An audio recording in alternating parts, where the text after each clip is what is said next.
నేను ఈరోజు 2 kgs fish పచ్చడి పెడుతున్నా. మీకు ఎలా పెట్టాలో ఈజీగా సింపుల్ వేగా చూపిస్తా. ఫిషెస్ని బోన్లెస్ ఫిష్ని నీట్గా వాష్ చేసుకుని ఉప్పు వేసుకొని తర్వాత పీసెస్ కట్ చేసుకొని ఉప్పు పసుపు వేసి పెట్టేసిన పక్కన. ఇంకా డీప్ ఫ్రైకి ఆయిల్ పెట్టేసిన. డీప్ ఫ్రైకి ఆయిల్ మరగని బాగా వేడవ్వాలి, మరగాలి ఆయిల్. అప్పుడు ఇంకా సిమ్లో పెట్టేద్దాం. గ్యాస్ సిమ్లో పెట్టేసి ఫిషెస్ ఫ్రైజెస్ వేసేసుకొని మంచిగా ఫ్రై అవ్వాలి. బ్రౌన్ కలర్, గోల్డెన్ బ్రౌన్ కలర్లో రావాలి. చూపిస్తా చూడండి, మీకు చాలా ఈజీ. చూడండి, ఇప్పుడు ఆయిల్ బాగా మరుగుతుంది. ఫిష్ తీసేసింది. స్టవ్ మాత్రం సిమ్లో ఉంచాలి. మంచిగా వేగాలి. స్టవ్ మాత్రం సిమ్లో పెట్టుకోండి. ఇది మాత్రం మర్చిపోకండి, ఎందుకంటే పైన వేగుతాయి, లోపల పచ్చిగా ఉంటుంది. అట్లా స్టవ్ సిమ్లో పెట్టేసుకోండి, ఓకేనా. మధ్య మధ్యలో చాయ్ తాగండి. నీట్గా వేయించుకోవాలి, మంచిగా ఇట్లా సౌండ్ రావాలి, టక్ టక్ అని. ఇట్లా నీట్గా వేయించుకొని డీప్ ఫ్రై.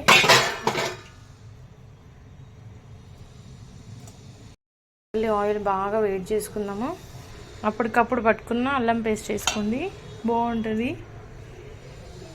బాగా వేడి చేసుకోండి. అల్లం వేసి ఒక 2 minutes చూడండి. అల్లం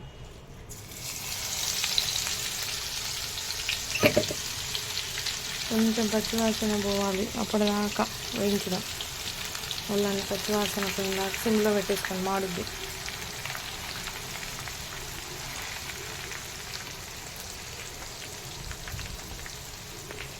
ఇప్పుడు ముక్కలు వేసేసుకున్నాం.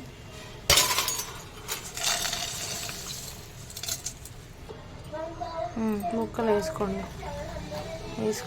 కలిపేసుకున్నాం. ఇప్పుడు కారము ఉప్పు,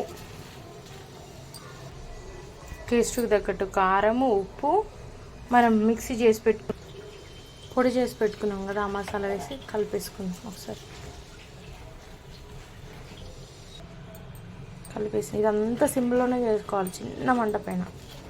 ఇంకొక 2 minutes ఉంచి పూర్తిగా చల్లినాక ఇప్పుడు లెమన్ పిండుకోవాలి. పూర్తిగా చల్లినాక లెమన్. ఇంకంతే, చాలా సింపుల్.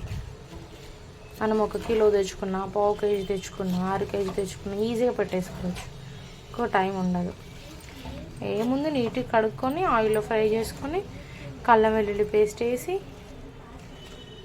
కారం ఉప్పు మసాలా, అంతే. ఎంతో బాగుంటుంది. మసాలా ఫిష్ పచ్చడిలోకి జీలకర్ర, మెంతులు, ధనియాలు, యాలకులు, చెక్క, ఇలాచి, ఇవన్నీ గోల్డ్గా మంచిగా స్మెల్ వస్తుంది. సిమ్లో పెట్టి ఏం చేసుకోవాలి. విడివిడిగా ఏం చేసుకుని మిక్సీ పట్టుకున్నా ఏం లేదు, ఇట్లా అన్నీ మిక్స్ చేసుకుని కలిపి వేయించుకొని మిక్సీ పట్టుకున్నా ఏం లేదు. మంచి స్మెల్ వస్తుంది వేగుతున్నప్పుడు. అట్లా వేగినప్పుడు స్మెల్ వచ్చినప్పుడు ఇంకా దించేసుకుంటే అయిపోతుంది. ఇంకా అవేమో అటు ఫ్రై అవుతున్నాయి కదా, ఇంతలోపు ఇది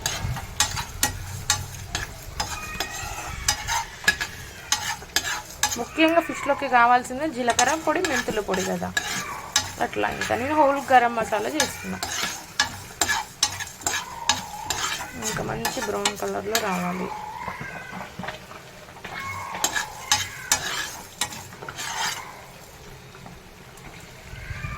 మంచిగా వేగాలి.